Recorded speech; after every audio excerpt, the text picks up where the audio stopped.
నూలులో శతాబ్దాల గౌరవం, పట్టు పరంపరకు ప్రతీక, సంప్రదాయానికి శాశ్వత చిరునామా సఖీ. నమస్కారం. చాలా రోజుల తర్వాత మళ్ళీ వాళ్ళ కిచెన్ షూట్లో అడుగుపెట్టాం. రోటి పచ్చళ్ళ సిరీస్ కొన్ని చేయాలని. అందరిళ్లలోనూ రోళ్ళు రోకళ్ళు ఉంటాయండి అని అడుగుతారు. రోళ్ళు అయితే కొనుక్కోవచ్చు, ఇవాళ రేపు రోళ్ళు పెద్ద కష్టం కాదు, పెద్ద రోళ్ళక్కర్లా. బుజ్జి ఆ మాత్రం చిన్న సైజు మా రోలు చూడండి ఎంత బాగుందో. ఈ సైజు రోలు ఉంటే మీరు గట్టు మీద పెట్టైనా చేసుకోవచ్చు. రోటి పచ్చళ్ళు ఒక ఎక్స్ట్రీమ్ టేస్ట్ను కలిగి ఉంటాయి, పిల్లలకు కూడా చాలా నచ్చుతాయి. ఏదైనా సరే ఒక 5-7 నిమిషాల వ్యవధిలో చిటుక్కుని ఏదో ఒక పచ్చడి చేసేసుకోవచ్చు. ఆ నూరటం ప్రాక్టీస్ చేయండి, పాతకాలపు రోటి పచ్చళ్ళ రుచి మళ్ళీ మన ఇంట్లోకి వచ్చేస్తుంది. చిన్నప్పుడు ఎప్పుడు అమ్మమ్మ గారి ఇంట్లో తిన్నాం అలా అనిపిస్తుంది. అమ్మమ్మ గారి ఇంట్లో కాదు, మన ఇంట్లో కూడా హ్యాపీగా చేసుకుని తినచ్చు. ఈజీగా, సింపుల్గా, స్పీడ్గా చిటుక్కుని చేసేసే పచ్చళ్ళు కొన్ని చెప్దాం. ఇవాళ మనం ఏం చేద్దామంటే దోసకాయ పచ్చడి చేసుకుందాం. రోటి పచ్చళ్ళు ఎన్ని రోజులు నిలువ ఉంటాయి అని ఒక చొప్పదంటు ప్రశ్న మాత్రం వేయొద్దండి. రోటి పచ్చడి ఫ్రెష్గా ఆ రోజే బాగుంటుంది, మర్నాటికి పాతబడిపోతుంది. దోసకాయలు అవి అయితే ఎండాకాలం సాయంకాలానికి కూడా బాగుండవు. పొద్దున్న చేసుకోవటం, మధ్యాహ్నం తినేయటం అంతే. కుదిరితే ఫ్రిడ్జ్లో పెట్టుకుంటే రాత్రికి పొద్దుడిది అని తినాల్సిందే తప్పిస్తే ఫ్రెష్ టేస్ట్ మళ్ళీ రాదు. కొన్ని మాత్రమే చింతకాయలు, ఉసిరికాయలు 2-3 రోజులు బాగుంటాయి. అవి కూడా ఒకసారి చెప్పుకుందాము. సింపుల్ దోసకాయ పచ్చడి చేసుకుందాం. దీంట్లో పాత వెర్షన్ ఏమో ఎండుమిర్చి, పచ్చిమిర్చి వేస్ట్ చేసేది, అది చేస్తాను నేను. టమాటా వేస్ట్ చేసుకునేది కూడా ఒక వెర్షన్ ఉంది, అది కూడా ఒకరోజు ఎప్పుడో చెప్దాం. ఇది పాతకాలపు దోసకాయ పచ్చడి చూపిస్తాను. దోసకాయ ఇట్లా గట్టిగా ఉన్నది, రాయిలా ఉండాలి. చక్కగా చెక్కు తీసేసేయండి, లోపల గింజలు తీసేయండి. మీకు గింజలు ఇష్టము, మీ ఇంట్లో వాళ్ళు ఇష్టపడతారంటే ఉంచుకోండి, మాకు అభ్యంతరం లేదు, నేను ఉంచను, మీ ఇష్టం. అయితే గింజలు తీసేయటం, చిన్న చిన్న ముక్కలు తరగండి. చిన్న ముక్కలు తరిగేసి పక్కన పెట్టండి. ఇమీడియట్గా తిరగమాత పెట్టుకుందాం, చెక్కు తీద్దాం. ఏదో ఒక పీలర్ తీసుకోండి, చెక్కు తీసేయండి. బాగా కండంతా వచ్చేస్తాం. దోసకాయ పెట్టుకునేటట్టయితే చెక్కు తీయక్కర్లేదండి. దోసకాయ రోటి పచ్చళ్ళ సిరీస్లోకి రాదు, కానీ ఎండాకాలం బాగుంటాయి, బాగా వస్తాయి దోసకాయలు. చేసి చూపిద్దాం అది కూడా. మీ వీలు వెంబడి మూకుడు పెట్టుకోండి. ఈ రోటి పచ్చళ్ళు ఏ పచ్చడికైనా పప్పు నూనె, నువ్వుల నూనె ఎక్కువ రుచిగా ఉంటుంది. మీ అవకాశాన్ని బట్టి కొద్దిగా ఒక స్పూను, 2 స్పూన్ల లోపల చాలు, అంతకంటే నూనె అవసరం లేదు. ఓకే. బేసిక్ పచ్చళ్ళన్నిటికీ కూడా మెంతులు, ఆవాలు, మినపప్పు ఉంటాయండి.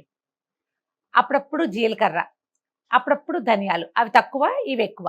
అయితే ఇందులో వెల్లుల్లిపాయలు వేసుకునే విధానం ఉంటుంది. వెల్లుల్లిని ఏ రకంగానూ అయినా సరే తినేవాళ్ళు ఉంటారు, ఎలాగూ తినలేని వాళ్ళు ఉంటారు. కాబట్టి నేను వెల్లుల్లి వేయని పచ్చళ్ళే చేస్తాను. మీకు ఆసక్తి ఉంటే మీరు వెల్లుల్లి ఎప్పుడు వేసుకోవచ్చో చెప్తాను నేను, అప్పుడు వేసుకుని నూరేసుకుంటే సరిపోతుంది. తాలింపుల్లో వెల్లుల్లి వేయటము లేదా రోట్లోనే వేయటము, ఇవన్నీ దేశాచారాలుగా ఉంటాయి. ఆ ఊళ్ళల్లో ఇళ్లల్లో పద్ధతుల ప్రకారం. వెల్లుల్లిపాయ పచ్చడి పచ్చి వాసన వస్తే మధ్యాహ్నానికి కూడా నూరు అదే వాసన వస్తుంది. కొంతమంది, మేమైతే భరించలేము దాన్ని. భరించగలిగిన వాళ్ళు, అలవాటు ఉన్న వాళ్ళు హ్యాపీగా వేసుకోండి. వెల్లుల్లి ఆరోగ్యానికి చాలా మంచిది. అలవాటు ఉంటే తినేసేయచ్చు. నూనె కొంచెం కాగాక, నేను ఒక దోసకాయ సైజే కదా చూపించాను, దానికి సరిపడానే చెప్తున్నాను చూడండి. ఒక చిన్న స్పూన్లో సగానికి మెంతులు. మెంతులు వేగినాక అప్పుడు మినపప్పు వేద్దాము. ఈ మాత్రం మినపప్పు పడుతుంది, అంటే ఒక టీ స్పూన్ అనుకుందాం. ఓకే. తర్వాత అన్నే ఆవాలు కూడా.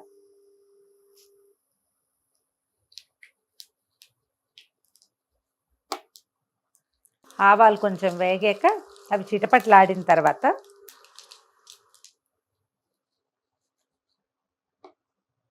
ఒక 5-6 ఎండుమిర్చి,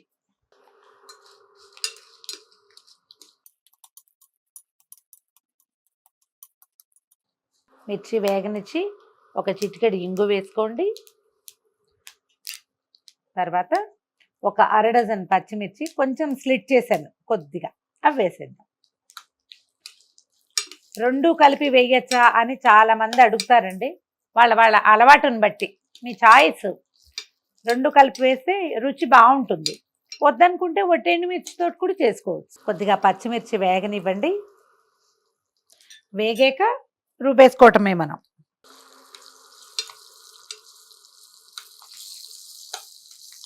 తాలింపు వేగిపోయింది, స్టవ్ ఆపేసేద్దాం. తాలింపులోనే కొద్దిగా పసుపు వేసేసేయండి. ఈ నూనెలో పడిన పసుపే ఎక్కువ హెల్దీ అని చెప్తారు. కొంచెం పోపుని చల్లారనిద్దాము. ఈ దోసకాయ పచ్చడికి సరిపడా కొద్దిగా అంత చిన్న ఉసిరికాయ అంత చాలండి. అందాజుగా చేయటమే ఈ పనులు. దీనికి కొలతలు పాడు ఎవ్వరు చెప్పలేరండి. రోటి పచ్చడికి మనం ఇంత పచ్చడి చేస్తే అంత చింతపండు కొంచెమే చేస్తాం కాబట్టి ఇది సరిపోతుంది. దీన్ని కొంచెం నీటిలో వేసి పక్కన పెట్టుకోండి. హాట్ వాటర్ కనుక పోస్తే పచ్చడి పాడవకుండా ఉంటుంది.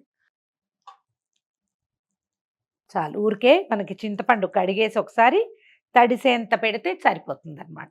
జనరల్గా మనకి ఒక పెద్దవాళ్ళు కొన్ని సిద్ధాంతాలు చెప్తారండి. వీటిని స్ట్రిక్ట్గా పాటించండి. అప్పుడే పెద్దవాళ్ళ దగ్గర నుంచి మనకు వచ్చినట్టు మన నుంచి మన తర్వాత తరాలకు వెళ్తుంది. మూకుడులోంచి రోట్లోకి వెళ్ళకూడదు ఏ వస్తువు. మూకుడులోంచి మనం పొయ్యి మీద నుంచి అందులోకి వెళ్ళకూడదు అనమాట. ఏదైనా ఒక బౌల్లోకి తీసి పెట్టుకోండి. తీసేసాం, దీన్ని పక్కకు పెట్టేసాం. ఇది చల్లారినాక వేడిది వేయకూడదు అంటారు. చల్లారాక ఇందులో వేసుకుంటాం. మళ్ళీ ఇందులో నుంచి డైరెక్ట్గా పళ్ళెల్లోకి వెళ్ళకూడదు. ఇందులో నుంచి మళ్ళీ గిన్నెలోకే రావాలి. ఇది సిస్టమాటిక్గా పని అయ్యే పద్ధతి కోసం చెప్పుండొచ్చు. ఎందుకైనా కానీ ఇది అలవాటు చేసుకోండి, లైన్ ప్రకారం అవుతాయి. ముందు కొంచెం మిరపకాయలు అవి మెత్తగా నలిపేద్దాము. ఆయిల్ ఏదైనా వెనక్కి ఉందనిపిస్తే ఆ కాస్త ఉంచుకోండి. ఇట్లా కొంచెం పోపు గింజలు వదిలేసినా పర్వాలేదు.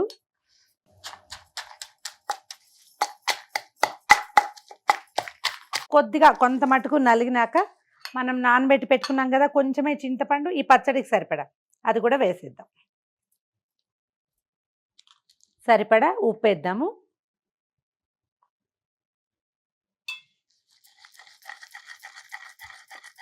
ఒక 2 రెమ్మల కొత్తిమీర వేస్తే బాగుంటుంది. పాత పద్ధతిలో వేసేవాళ్ళు కాదండి. మా అమ్మ వాళ్ళ చేసే కాలంలో అసలుకి కొత్తిమీరే చాలా తక్కువ ఉండేది, రేర్గా. ఇప్పుడు కొంచెం అలవాటయ్యి ఈ రోట్లో నూరితే వాసన చాలా బాగుండి మేము ఈ పద్ధతి పాటించేస్తున్నాం. కానీ ఈ చిన్నప్పుడు చేసేవాళ్ళు కాదు. కొద్దిగా నలగొట్టేద్దాము.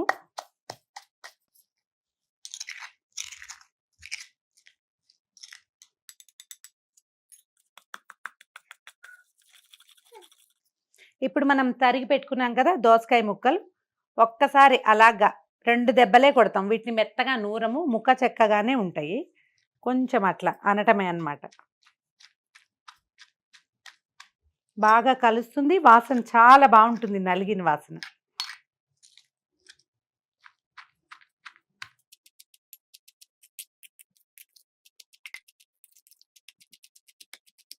తీసేసుకుందాం పచ్చడి.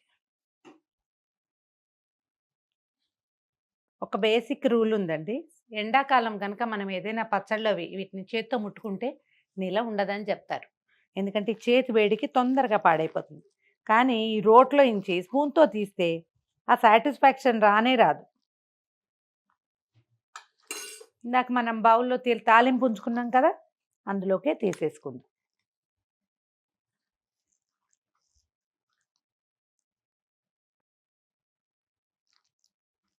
ఒక్కసారి పైకి కిందకి కదిపితే ఆ ఉన్న నూనె తాలింపు చక్కగా అంటేస్తుంది అన్ని పక్కల. మీరు ఎన్ని నిమిషాలు ఈ ప్రాసెస్ చూసారో అన్నే నిమిషాల్లో ఈ పచ్చడి రెడీ అయిపోయింది. చూడండి, ఫ్రెష్ దోసకాయ పచ్చడి ఎక్సలెంట్గా ఉంటుందండి. ట్రై చేసి చూడండి. నేను చేయి కూడా కడుక్కోవట్లేదు.